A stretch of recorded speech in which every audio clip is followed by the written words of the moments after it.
This is Sports 225 with Lee Feinswag. Sports 225 with Lee Feinswag is Baton Rouge's longest running and best television show.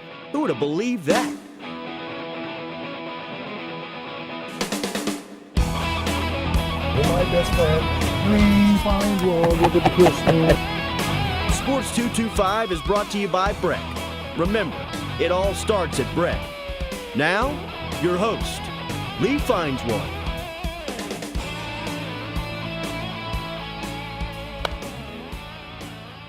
It's a brave new Sports 225 world. Good evening. It's the start of, Ron, are you ready for this? Season number 22. My first guest of the year is Ron Higgins, but before we get to Ron, I'll tell you, after those first 21 years, we're now going to a 30-minute show from an hour, which I'm excited about on one hand. On the other hand, I'm a little nervous about because you get in this comfort zone after a couple of decades of a time clock in your head.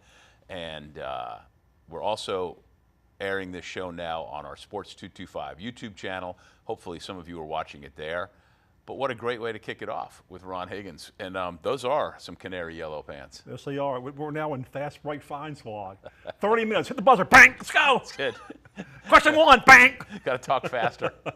Well, you get, after all those years, you get this clock in your head about how long segments can be and stuff, and there's a little bit of tinkering, but hopefully it'll be mindless sports, inane banter, and the like. Just quicker, mindless sports, inane banter. Well, we talked a few times over the summer and kept up, but I didn't see you. At the end of last spring, you got away, took a cruise. You like cruises, don't you? I love cruises, yeah.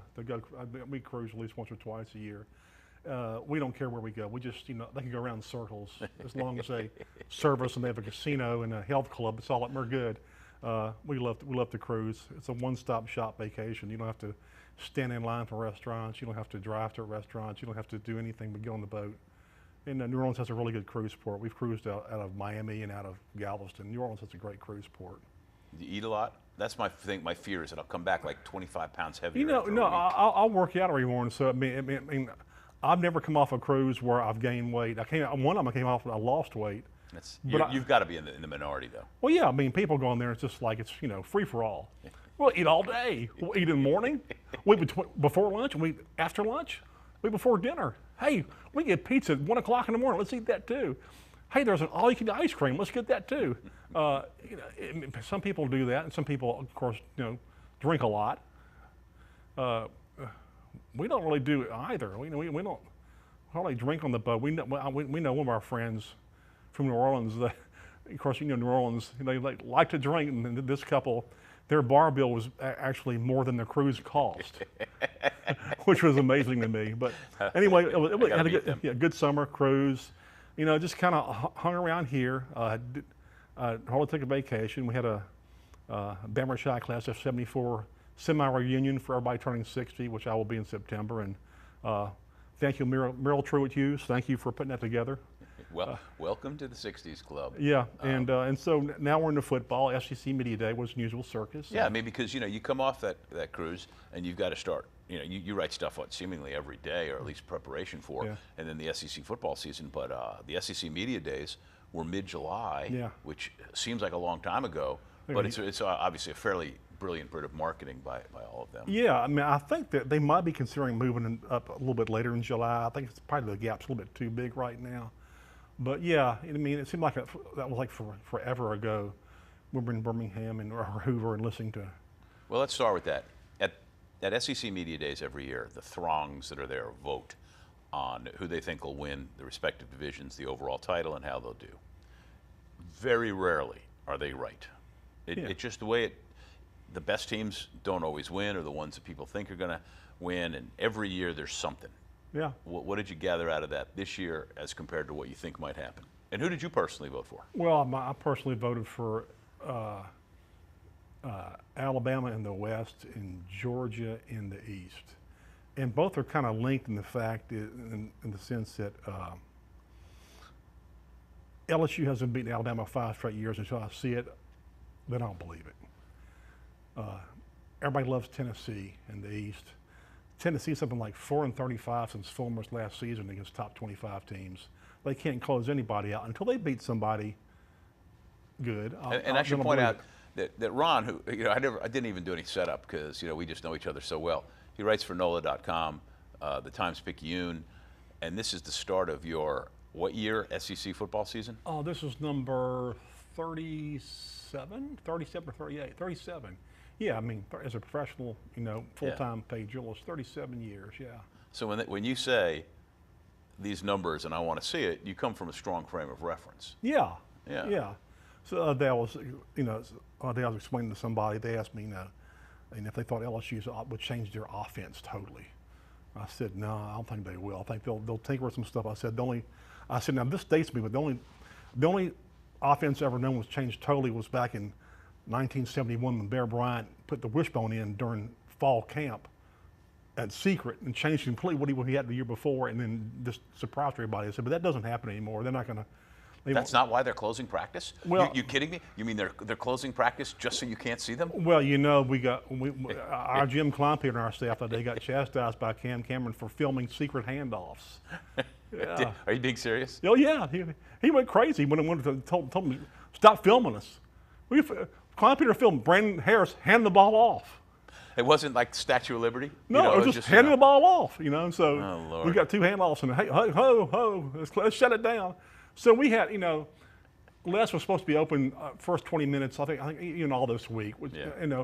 I think the over/under we had when he had shut it down was 5 practices. I think he came in at 4. So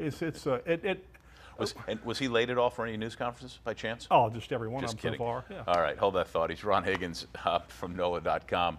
I'm Lee Feinswag, and you're watching this fine Sports 225 television show, the first of the 22nd season on either Cox 4, Cox Sports Television, which is CST, or our new YouTube channel, Sports 225, and we will be right back.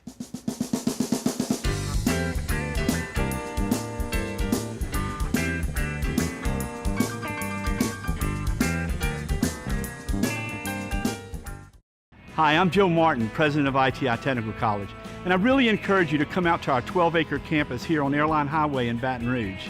Contact ITI to enroll in our Construction Management Associate and Occupational Studies degree program. Learn to plan, coordinate, budget, and supervise construction projects and collaborate with engineers and architects in the residential, commercial, industrial, and heavy civil construction industry sectors. Call now about this new exciting career degree. ITI Technical College. Begin your journey to a better life. Back on Sports 225, the season opener, hanging out with Ron Higgins from NOLA.com. And now, you Olympics guy? I've covered several Olympics. So Atlanta was probably your first. No, Seoul was my first. Was it? Did Seoul, Barcelona, and Atlanta. Yeah. Did you?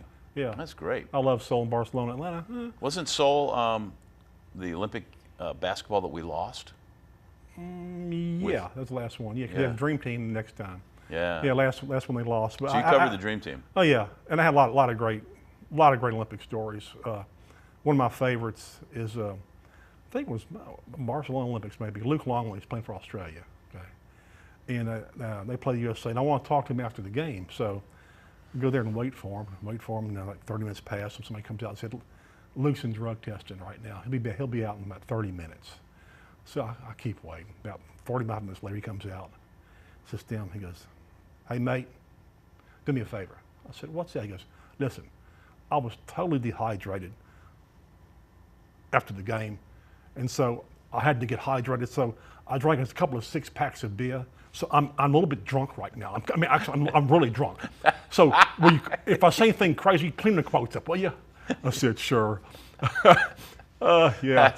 That's awesome. Yeah. I mean, so I'm invested in these Olympics. Okay, as the new co-publisher and editor of what used to be Volleyball Magazine, volleyballmag.com, we're all over these games. So we've got the 2 women's beach teams, the 2 men's beach teams, and my partner covers the beach stuff. And then I've got the indoor men and the indoor women, our national teams. And when they're playing, I want them to do well because I think not only do I know so many people on each team, but that I think we have a vested interest in them doing well. So I'm gripping on that.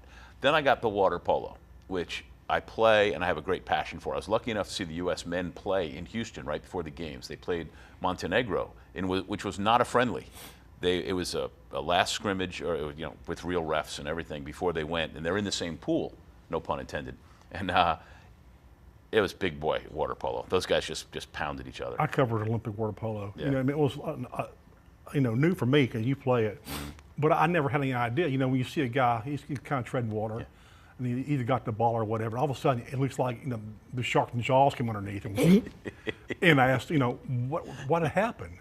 Oh, it's just. And he said they grabbed your private parts and yank them down, so you go down. You know, you learn things. I love the learning things. Well, the best part about getting into older guys' age group is that we don't play very chippy. Our game is not their game. Oh, that's really chippy. I mean, it's a brutal chip. So, but here's where I was going with all that. So we have from Baton Rouge, Megan O'Leary. And by the time this comes out, Megan O'Leary, the former Episcopal great athlete, will have finished her competition in the rowing. But as we're taping this on Tuesday, and I don't know if you saw this morning, in her race, so let me back up. They started out the first race, 6 people and 6 boats, and they caught a crab, her dad told me. And that's a rowing term for a bad wave hitting the paddle, and it just took them out of kilter, and they finished dead last. Now, the nice thing is, if you finish dead last the first day, you're not out of it. They let you keep going. The second day, the competition was wiped out completely. They canceled it because of the bad weather and the waves and the wind and everything. So Monday, they had to finish in the top 4, in the top 3 of 4 in what they call repêchage. That's some French word for getting to basically play yourself back in it. And they did. So then this morning, we're taping this on Tuesday, they are in the semifinals. And you got to finish in the top 3 to make it into the final, the A group final, and have a chance to medal, because then the other people all go to some other thing. It's so close at the end, they hit the line, and it flashes up 1, 2, and 3rd place New Zealand, not them. And the announcer, this boring British guy, says, I would wait to see what happens. And about 30 seconds later, they say, no, the Americans got 3rd place by 5/100ths of a second. Well, I mean, I've known Megan since she was in high school. We've been friends for all these years. It's such a great story. My heart is in my throat the whole time. I'm gripping more watching this stupid boat race, 2-person sculls, than I ever would have imagined. Yeah. I mean, they have a lot of great stories in the Olympics that you never know about, and a lot of sports you never see. That's why I enjoyed covering the Olympics. I was able to see sports like I never covered, like team handball. I had no idea what that was until I covered it. It was a combination of a little bit of basketball, a little bit of baseball, a little bit of soccer. You know, it's big in American PE classes, team handball. It's a wonderful sport. I'm really surprised it's never taken off. Yeah, I mean, you have a goalie, and I think you can dribble the ball, then you can run 3 steps, and you can pass it. You set screens, and they have an arc outside. You know, and it was fascinating because you can take off behind the arc and float. Okay. And so I'm watching the Cubans and Americans, and the Cuban has this guy who can bring it. And he's like a long jumper. He hits the line, he's floating, and he's throwing this thing like 90 miles an hour. And the Americans like trying to deflect it and catch it. And one time he caught it and drove him back through the net. I mean, but it's fun to see all these different things. And of course, you know, I remember I covered cycling, the velodrome in Seoul, and I had this Korean reporter saying, we understand why aren't Americans very good in cycling? You know, in velodrome. I said, we have to understand, and we said, we don't, in America, I mean, basically, we have 5-year-old kids who can throw, papers on porches from 20 yards away on a bike riding side saddle. But it comes going around in circles, not so much. Anyway, the punctuation on it is, by the time you're watching this on either Cox 4 CST or Sports 225 YouTube channel, Megan O'Leary and her partner Ellen Tomic will have finished their competition, and let's hope they medal. I hope they win. It's going to be really tough, but they're in the final 6 no matter what. Yeah, I like that. And you can go back, you can go to sports225.com and see the interviews I did with her for this show about her amazing story about quitting her job, giving up everything to row a boat and to qualify for the Olympics. Just fabulous. So it's always good stuff. You know, I covered somebody from Memphis who won a gold medal in a relay in Atlanta, and this is somebody who just came from just the worst neighborhood in Memphis, and just kept running and built herself up, and just made something of herself. It was a great story, but you have a lot of stories like that in the Olympics. I mean, he's Ron Higgins. He writes for NOLA.com, and he's a great guest on Sports 225. We're a little over. We got to take this break, and we'll be right back.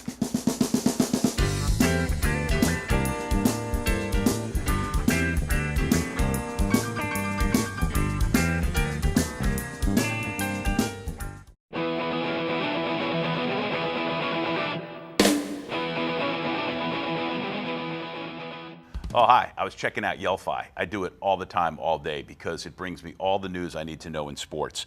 I mean, I've got a customized news feed, real-time scores. It's integrated with Facebook and Twitter. You download it on iTunes, Yellfy, Y-E-L-L-F-Y. It's a great app and a fantastic Twitter feed.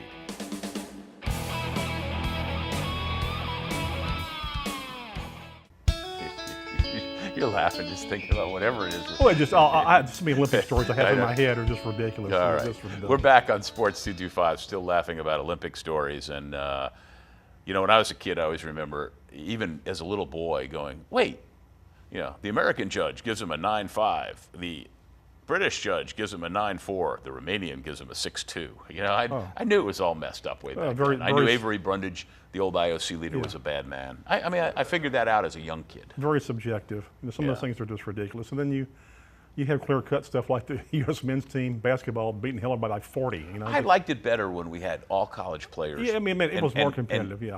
It wasn't about, for me, it was about the spirit of the Olympics and giving opportunity to those people instead of just world domination of basketball. Who says we have to do that? The rich getting richer, and they all live on a yacht during the Olympics. Yeah. They rented a yacht to live in the harbor. You know, so I can see maybe there why, because some of the right, because they have security concerns. But that's been that way. I mean, a lot of different Olympics. But you know, I mean, I was at the last one they had amateurs and they lost. You know, so you can't do that. We got to go get everybody, get the best, and go blow everybody away again. So, but it was. You know, each Olympics had its own distinct flavor. I remember stories from each Olympics. I mean, not necessarily sports, you know, but stuff. In Seoul, they have this part of Seoul called Itaewon, and it's like a Korean Bourbon Street. It stays open all night. Mm-hmm. So I was with a columnist friend of mine from Memphis, and we were walking down the street, and he sees this madam, this lady of the evening, and she says, "See those girls over there?" And we went, "Wow, yeah." He goes, "They do anything you want, $50 American." And my guy says, 50? He goes, yeah. He goes, we can't, sorry. She goes, they not pretty enough? And she goes, no, they're beautiful. Price wrong? No. No, she goes, what's wrong? He goes, I wouldn't know what to do the last 59 minutes. I just fell over on the curb just laughing. I couldn't stop laughing. And she had a puzzled look on her face. But it was every look had a flavor to it. So everything was very efficient. You know, after a game, that box score was right there. The results were right there. Barcelona, you know, after a hour, where's the box score? Oh, we get it to you eventually. We're good. It was very laid back. But both cities were wonderful. There, you know, there's different flavors to it. And like I said, and Atlanta was totally different. I mean, the bomb went off, and I was in a building near the bomb when it went off, and it wasn't good. But Atlanta did the best job it could, you know, considering all that.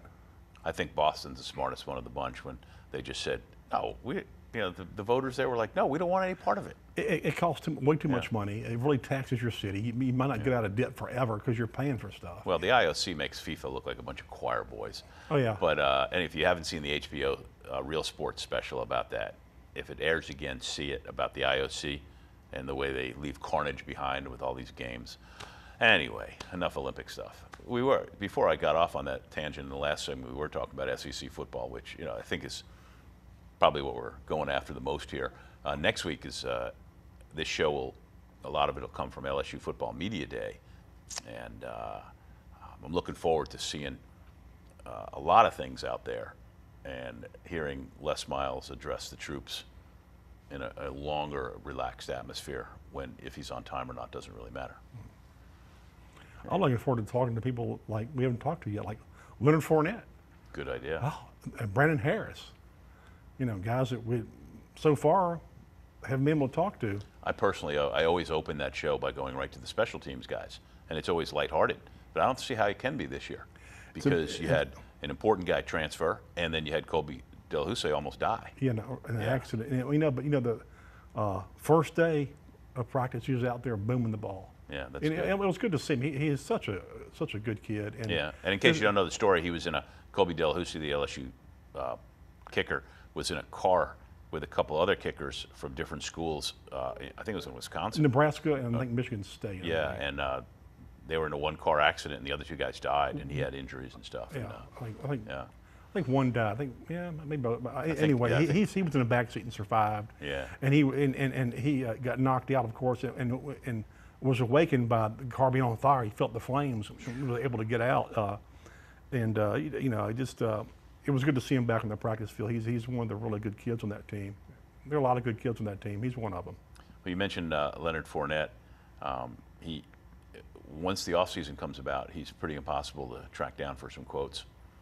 Yeah. Speaking of which, I have a funny story to tell you about another LSU quote, but I'm only going to tell it to you in the break. Okay. But yeah, what would you ask Leonard Fournette if you get that opportunity on Sunday? First question, only question that matters. First question, Leonard Fournette. Would you like to run more this year if it meant more victories? Ooh, the old and he'll say individual and team thing. And he'll say yeah, because I think he'll run less this year. I mean, if they want to win, he'll run less this year, because it means, one, they'll be getting guys in the game more, and hopefully they'll be throwing the ball a bit more and balancing things out. Not to say he won't have a great year. It'd be interesting if he had, say, less yards and less carries, but still won the Heisman. And that could happen if they are contending for the national championship. That helps.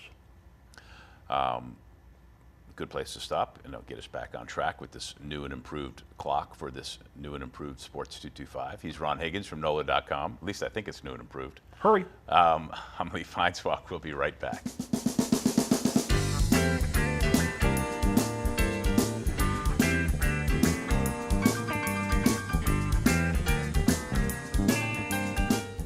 It was nearly a decade ago that Brett teamed up to Imagine Your Parks, and you imagine big. 12 beautiful community parks from one end of the parish to the other, one family-sized water park, and 5 other parks just for your dogs. You have places to splash and places to explore. You have games to play and camps galore. No matter what you like to do or see, visit Breck.org and see how together we have made Breck better than imagined. Back on Sports 225, coming down the home stretch, and it's a brave new Sports 225 world with a 30-minute show instead of an hour, airing, of course, as you're either watching it on Cox 4 CST or a new Sports 225 YouTube channel. Ron Higgins is here with me from NOLA.com. Thanks to everybody here who always helps us out at Cox, from Eric Coleman to Nils Breckhoff and to John Williams of JCW Productions for directing the show today and keeping us on track. That was a funky noise. Is that your phone? All of a sudden, it just decided to record you. Because I got mine, Siri decided to record you all of a sudden. Hello. Anyway, how about, before you moved back to Louisiana 2 years ago, about September 2013. 13, yeah, so almost 3 years ago. Uh-huh. So most of your tax dollars over the previous couple of decades did not go to Tom Benson and the Saints.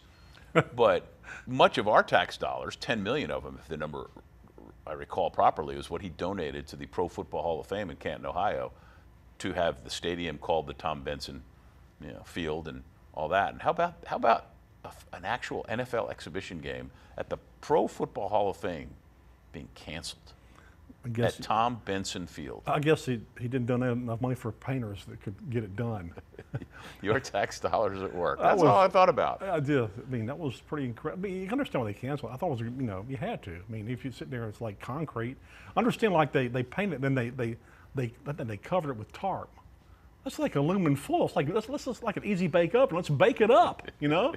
I couldn't believe they did that. Easy bake up. That's an old school 1960s reference. You're beautiful. And a reminder, he does turn 60 in September. Yeah. I'm aging.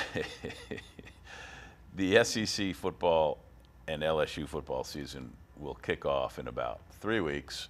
You'll be back maybe before then, and I'll see you. But in 30 seconds or less, since I may not see you before the start of that, give me a synopsis of the season. I think that they will go. Somebody asked me. I said they'll go 9-3 or 10 or 9-3 or 11-1. This is the LSU football team, right? Okay. I said I think they're going to lose to Florida. I think Florida's finally going to have their number in Gainesville. They've barely been the last couple of years. You mentioned 2 schools that you very high on, Georgia and Florida, both with new coaches. Yeah, and I think Florida had a new coach last year, Georgia this year. Mm-hmm. But if they get to the Alabama game, if they lose to Alabama, they'll lose to A&M. If they beat Alabama, they'll beat A&M. All right, I got to stop you there. He's Ron Higgins from NOLA.com. We've survived the first show of now the 22nd year of this endeavor. Can Man, you it was imagine? easy. That's it. All right, we got to get out of here. We'll see you next week. We'll start from LSU Football Media Day. I'm Lee Feinswald. Good night. Fading out, saying goodbye to the peeps. At carnival time by Baton Rouge Bay, that's the site of my story. At Spanish Town Mardi Gras, things can get blurry. See the mowers marching, prizes fill the sky. This Spanish Town Mardi Gras, may it never die. Poetry was everywhere, sweet music filled the air, and just then she glanced my way.